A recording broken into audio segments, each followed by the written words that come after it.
Hello everyone, welcome to another webinar, straight off the horse's mouth. Today it's all about materiality assessment. And I'm pleased to say we have two speakers today. We have Adam Vella, a Sustainability Manager at Waste Management, and our own Jeff Vickers. Materiality assessment very often is a backward-looking exercise. And I'm really keen to hear today from Adam on how they have used materiality assessment, because they're looking and using it a bit broader than just that. Kia koutou, everyone. Today I wanted to share with everyone the sustainability journey that Waste Management has taken over the last 3 years and how important materiality has been to our sustainability work. A number of waste companies focus on sustainability on providing recycling solutions, but sustainability is much bigger than just product offering, which happens anyway. And it's about making sure a company is working to meet the needs of today without compromising the ability of future generations to meet their own needs. So from a company perspective, it's making sure Waste Management is working really for a future low carbon world and working towards a circular economy that we know is coming, and not just trying to keep doing the same old things that we've done in the past. So that's what sustainability means to us. For those who are not familiar with Waste Management, we are New Zealand's largest waste service provider with a big focus on safety, sustainability and service, all underpinned by innovation.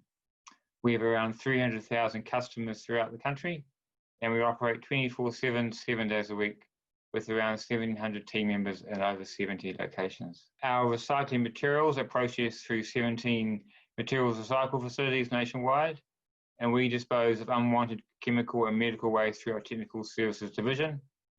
And we operate New Zealand's largest organic composting operation at Living Earth. One of the little known facts about Waste Management is we're also the largest renewable energy company in Auckland. We can power up to 23,000 homes throughout the country. When I first went out to Red Vale, which is New Zealand's largest landfill, I was completely blown away. It's completely covered over every single night, and in the morning, small amounts open, the waste goes in and it gets filled up again at the end of the day. So because of this high level of cover and the way it's been structured, we capture large amounts of methane, which is used to convert it into renewable energy. We know electric vehicles are a key part of the future, and we've been putting a lot of work and effort into this space. And we have New Zealand's first electric truck conversion workshop, where we convert big trucks, 13 to 20 tonnes, to electric. We currently have 12 electric trucks on the road, and this year we're accelerating that piece of work, and we're hoping to have about 20 trucks by the end of the year. And we also have 87 electric cars on the road as well. Now you know a bit more about us, let's focus on what we did when I first started working at Waste Management 3 years ago. There were several pieces of work that I started as soon as possible. One was calculating our carbon footprint, which we do through Toitu, previously known as CMARS. I also started a sustainability internal induction training, because basically in my experience, no one understands what sustainability means, and you can't make change without getting everyone on board and learning what sustainability is in the first instance. But I also needed to identify what are the sustainability issues that Waste Management needs to address. Yeah, it's easy to focus on obvious things like coffee cups, which is a common issue, but the question really has to be asked, is coffee cups actually relevant?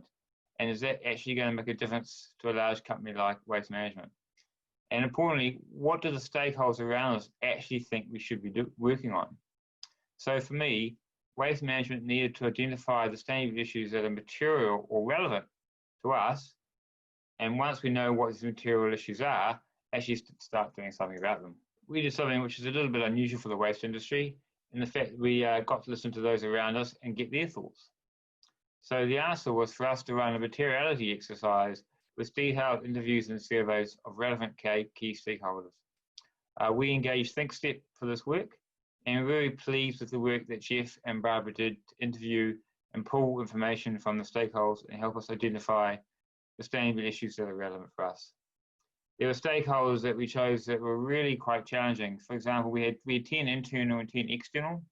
The 10 external, I was talking about Red Vale landfill, which is the country's largest landfill up in Albany.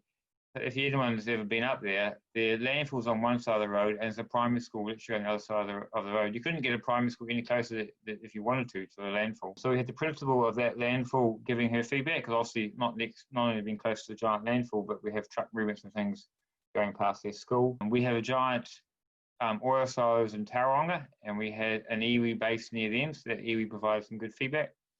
And we also actually had a council contract where we were providing the residential services, and we just lost that contract.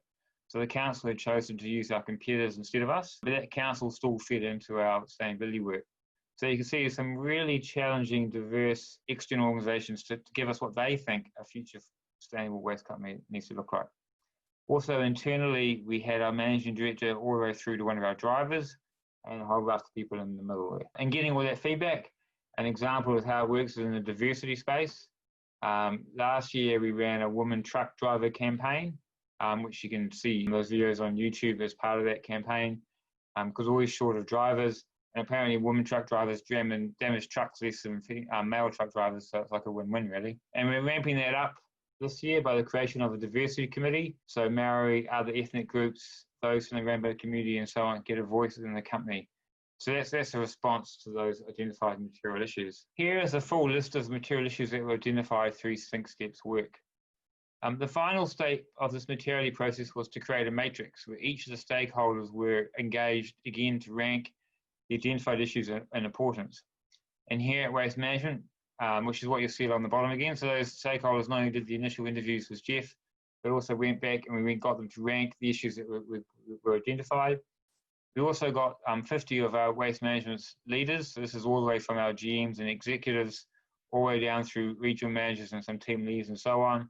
And ThinkStep again came in and ran a workshop with them, and we got them to rank how they see these issues affecting us, which is what the vertical axis is. So you can see, for example, the number one issues was compliance, ranked both internally and externally.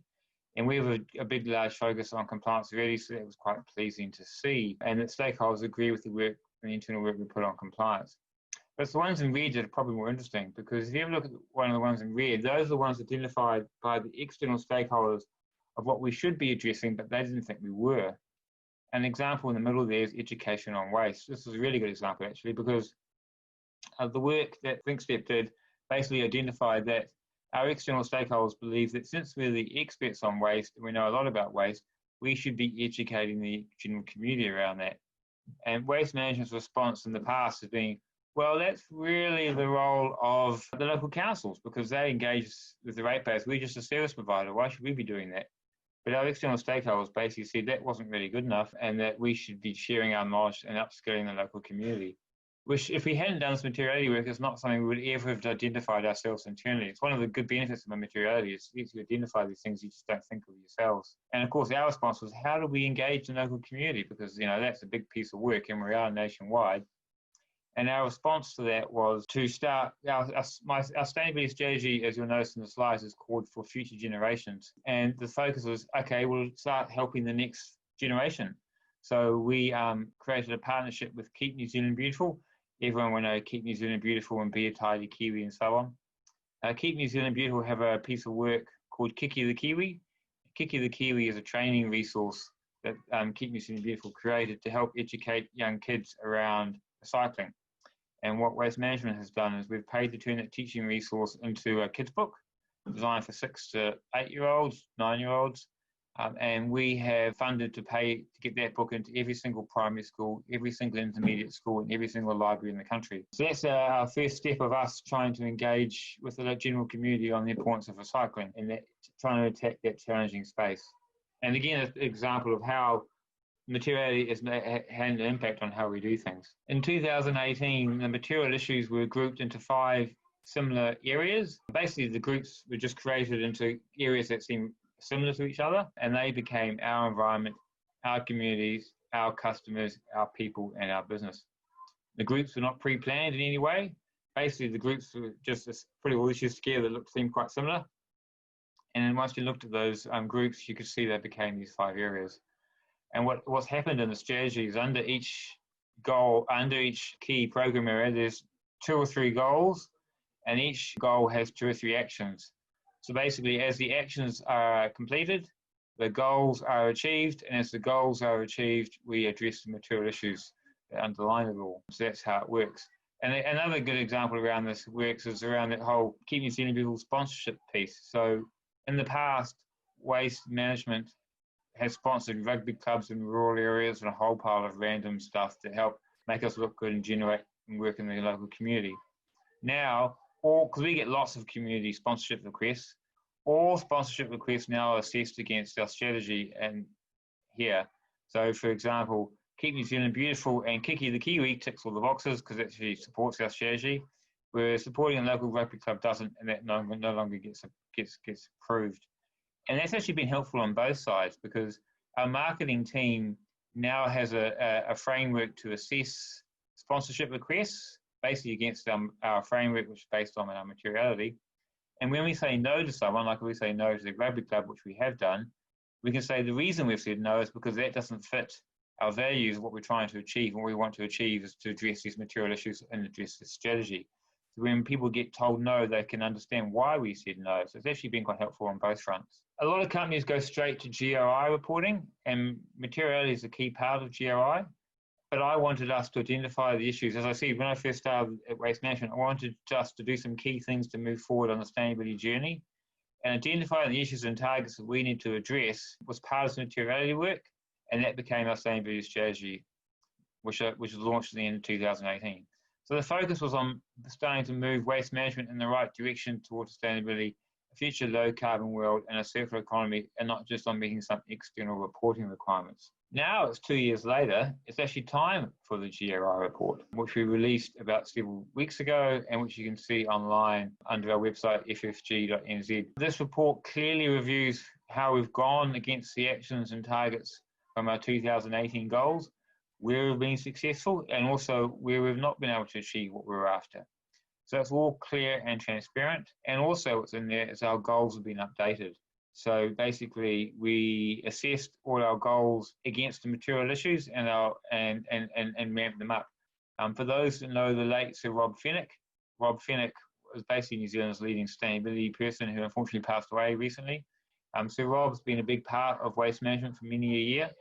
And one of the last things that Sir Rob said to me was, it's much better to have stretch targets that make you push the boundaries and push you forward than to have easy targets you easily achieve and make you look good in a brochure. And that whole pushing the boundaries is what myself and the executive at Waste Management have taken on board. An example being our new carbon footprinting reduction target is to reduce our emissions by 22% by 2025. Why 22%? Because if New Zealand wants to support the Paris Agreement aiming for 2 degrees of warming, but that's what we need to reduce our emissions by to hit that 2 degrees of warming target. So it's not, yes, 1.5 would be nice, but even the 2 degrees, I mean, 22% reduction is a whopping challenge for us on how we're going to achieve that over the next 4 or 5 years. But it's what needs to be done, and we've given ourselves that target. It's in the report in the public arena. But that's really good. This has been updated to push us to go forward. And as I said, as these new targets get addressed, they will then therefore address the goals, which will address the material issues that underline all of this. And finally, I just wanted to mention that our material issues have been assessed against the United Nations Sustainable Development Goals, as you can see here. Again, I admit this is early days for us. We can see where we're having an impact on the SDGs, and we're going to look at how we can incorporate the SDGs going forward. Thank you, Barbara. That's all I'm going to say, and I'll pass it back to you. Thank you very much, Adam. That was a really, really interesting overview of your journey. Thanks so much for sharing it. And I think one of the key phrases was really, it's not about what can we do, but what do we need to do. It's a bit like science-based targets. It's not just setting a target that you can achieve, but that one that actually is doing enough. So, well, congratulations on setting those ambitious targets. I think that really shows some leadership in the space. We do have one question for you, and that is from Philippa. You've explained how you came up with the ranking of the stakeholder axis of the materiality assessment, but how did you assess the business impact side of things? Yep, so with the business impact, that's where we got 50 of our leaders together. So we got our execs, our GMs, we sat them in, we had pulled together people from all throughout New Zealand into a big workshop room, And basically we gave them and said, these are the issues, and the ThinkStep ran this workshop for us. And basically we gave them, these are the 26 material issues that have been identified, ranked them in importance, and that became our vertical axis. And I think we also did a workshop specifically with the exec team for the business impact side of things, right? Yes, but that vertical one is against those 50 leaders, so it's a diverse view of not just our senior people, but throughout the organisation, which is a more fairer view of the company's perspective, I think. No, absolutely agree. Thank you. Alex is asking, is the materiality matrix anywhere available? I can even answer that. It is available on the website. Adam just mentioned it, but when we send around the recording, we might as well also include a link to where your strategy is. And I think it's also in your report, Adam, in the latest one. Yes, it's in the report, it's in the strategy, and also you can view it online on our website as well. Thank you, Seth. Alex. So with that, I'll hand over to Jeff. So Jeff is our technical director and leads most of our materiality projects, so he can talk about the general process. Over to you. Thanks, Barbara. Thanks, Adam. All right, so what I wanted to talk today about was the fact that materiality assessment isn't a one-size-fits-all solution. It's something that needs to be made to work for you. And I think, as Adam's kind of clearly articulated through his presentation, you don't just have to jump straight into GRI reporting or integrated reporting, or tick the box just because you think you're forced in that direction. I think it needs to be a process that helps you to identify the issues that matter, because I guess at its core, that's what materiality assessment is all about. And so I want to talk through the process today. But before we get into that, I wanted to touch on the why. So why would you go down this path? Clearly, one reason is you want to satisfy stock exchange reporting requirements. If you're a listed company reporting on the ASX or NZX, so that you have to tick box. But you also may want to identify risks and opportunities just from a business perspective. You may want to improve the way you engage with your stakeholders and communicate with them. You may want to help to increase the value of your sustainability activities. And I think the example that Adam gave there regarding where the company chooses to invest now for waste management is important. It may seem, I guess it could seem from the outside to be slightly mercenary about, we're going to do this and not that. But in the end, the business does need to make a decision. And I guess the more it can do to invest in areas that ultimately benefit the stakeholders in its pool of influence, the more it can help its kind of local community and its kind of community of practice, as well as the business itself in the long term. You may also want to help develop policy, strategy, and I think, waste management, the example there also helps with the strategy piece, and I'll talk about that a little bit more towards the end of this presentation. But before I move on, I really wanted to understand what your drivers are within your businesses, and perhaps we could run a poll, Barbara, now to look at what those drivers are. And if you could select your two most important drivers of why you might be considering materiality assessment, I think that will give us a good idea of the people on this call and what you want to do. So Barbara, I'll hand over to you just to talk through that and report on how we're going with it being completed. We have got answers coming in, most of them currently strategy development. Strategy being a key one, and then general interest. Well, that's great. I mean, I think it's great to see that because I guess, really the value in materiality assessment is in strategy. It's also in reporting, so that you report it on the things that matter. But from my personal experience and my personal kind of belief, I guess, is that you really want to do this to help you focus, help you focus your decision making as well as just your reporting. So that's great. In terms of why you might do this and looking at what you should be doing, I just wanted to touch on some of the more common requirements and the more common sort of definitions. So the ASX and the NZX both require you to report on issues where you've got material exposure to economic, environmental, or social sustainability issues. So what are your kind of non-financial disclosures that you have to make to the market? And they talk about materiality in a very general sense without necessarily providing a process, and they may also point towards what sort of processes you might like to use. But generally speaking, it just says report on what matters, report on the material issues. If you look to the Global Reporting Initiative, GRI, or Integrated Reporting IR, they both have slightly different takes on what materiality is. Integrated reporting is really looking at those issues that affect the ability of the business to generate value, and value interpreted very broadly, not just financial capital, but other forms of capital as well in the short, medium, and long term. So it's really focused on sort of outside issues that can influence the business. GRI takes it kind of both ways. It looks at where the business can have a significant environmental, economic, or social impact, so its ability to kind of shift the dial externally. And it also looks at the ability of kind of external events, external issues to influence the decision making of stakeholders. So it's looking at it in both directions, both inward looking and outward looking. And when it comes to materiality, there's typically a requirement to assess issues that matter, the materiality part. But when it comes to a process, it's normally helpful to talk with stakeholders. So you can assess materiality in a vacuum, but normally speaking, it's helpful to look at it in terms of what your stakeholders think, because that helps you to identify what matters most. And I'm just looking at the time here, and so I'm going to breeze through the rest of my slides so that we've got some time for Q&A at the end. So in terms of process, typically speaking, you're identifying stakeholders, you're identifying topics that matter, you're ranking them, and then you're using the results of that process in reporting and strategy setting. A more detailed process might look like this: stakeholder identification, engagement, listing issues, ranking them, feeding that into a materiality list. It doesn't have to be a matrix, but it usually is. It can just be a single dimensional list, or feeding into strategy, and then developing your pillars, goals, targets, KPIs, whatever you want to call them, developing a sort of a strategy and a way of achieving that strategy. When it comes to the stakeholder engagement part, it's usually helpful to have a standard to follow. One that we typically use is AA 1000 from accountability, and that talks about how you identify stakeholders, how you prioritize them, what kind of issues you may use to prioritize them, etc. And it also gives examples of the types of stakeholders you might consider. And here's just a pool of potential external stakeholders you may like to focus on, whether it's clients, investors, regulators, etc. It's also important to take a look at a broad cross-section of internal stakeholders too, and Adam touched on that in his presentation, talking right from the general manager or CEO right through to a truck driver or someone on the shop floor. When it comes to choosing stakeholders, normally, I guess, time is money, and it's important to choose wisely. And so from my experience, there are, broadly speaking, 3 or 4 stakeholder groups that are most crucial to kind of any business. Typically, it's your, if I'm being slightly mercenary here, it's investors, it's the people that give you money to be able to do things. It's your staff, your own people, who are the people who are kind of performing the work for your customers, and it's the customers who ultimately want the things that you're producing, be it services or products.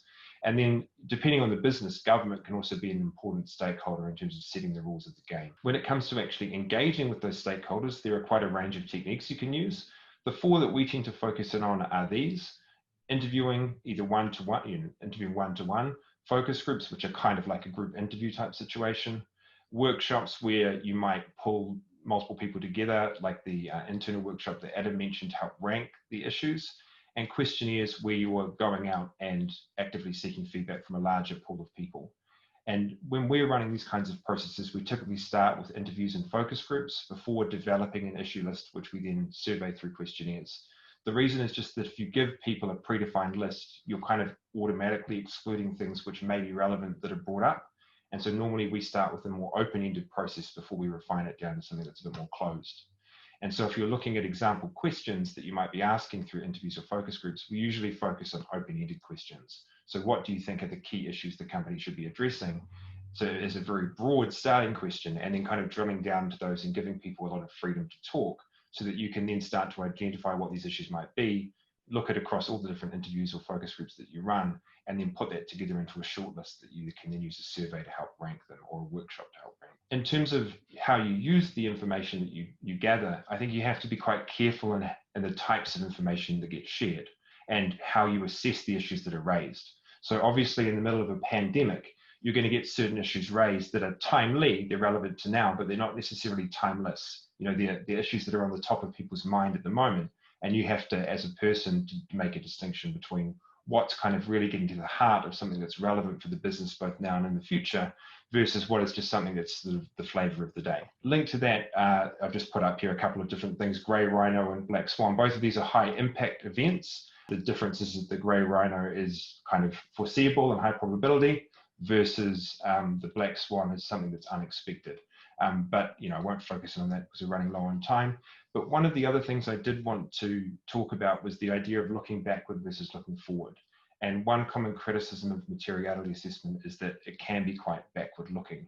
And so, what we would encourage is to build in a forward-looking part of it, either through the questions you ask or through building in workshops that take a future focus, or whatever it may be, to help provide something for the business that's not just a snapshot in time of the last few years, but something that can also evolve over time, and something that they can build on, and that can help be used to influence strategy development. And so I really wanted to just finish on the point that one size doesn't fit all. Materiality is a process that that you can do in different ways, and it's important to build a process and a strategy that works for you both now and in the future, and to recognize that that process is going to evolve over time.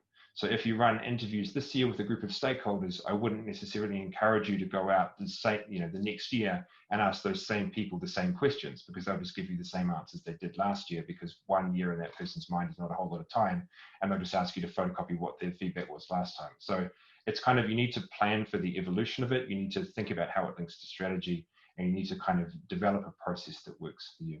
So I'll leave it at that, and hopefully we've got time for 1 or 2 questions. Thank you, Jeff. That was a really useful, quick run through. And I think the key takeaway is really that it needs to be adjusted to whatever the situation is. If you are a small company just starting, you might not have to do all of it, as in interviews, then workshops, focus groups, questionnaires. But you could do parts of them. Well, what we usually do is work out, well, why do you want to do it? That also might define what the right approach is. So thanks, Jeff, for sharing a lot of options here. One question that I did get is, how long does it usually take to go through that process? Good question. Yeah, it depends on how in depth you do it, but normally if you do use interviews and focus groups and workshops and all that kind of stuff, it normally does take a few months. If you do a really questionnaire-driven approach that doesn't involve the interviews and things, then you can do it in a few weeks. So we've done both, and we do both. And if you really want to get answers fast, then a process that's based around questionnaires only can work really quickly. You just want to make sure that the items that you've got in your questionnaire are a good cross-section of different issues, and that you haven't been too narrow in your focus and identifying what you put in the questionnaire. So that would be my only key kind of point. But yeah, it typically would range between a month if you do something that's quite quick and fast, for say questionnaire driven, or to several months if it's based on interviews and focus groups and workshops. And I think that's it depends really, what do you need it for. I once was asked last week of November by a company, we've had 2 attempts of doing it, but we need a materiality matrix finished first week of February for our board meeting. Can you do that? I said, well, we can, but if you already had 2 attempts and we've got Christmas in the middle, you want interviews, how about we just get started and have a plan on what to do and give your board an update on progress. And they were absolutely happy with that. The board didn't insist on having a matrix, but we'd rather went through the process, taking the time to actually engage with the stakeholders. So it very often really also depends on, why do you want to do it? So they didn't need it for a specific reporting question as general direction. So time wasn't so much of an issue.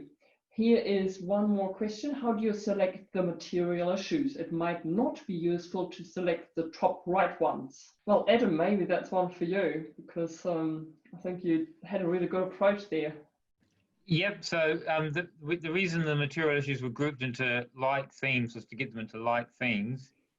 So basically, when we addressed our customers, for example, we address and the priority, if we have limited resources, is to do the ones near the top right-hand corner. But you notice in the bottom of our left-hand corner, diversity was not ranked very high, both internally and externally, which surprised me actually, and surprised several others I've spoken to, but that's what the ranking gave it.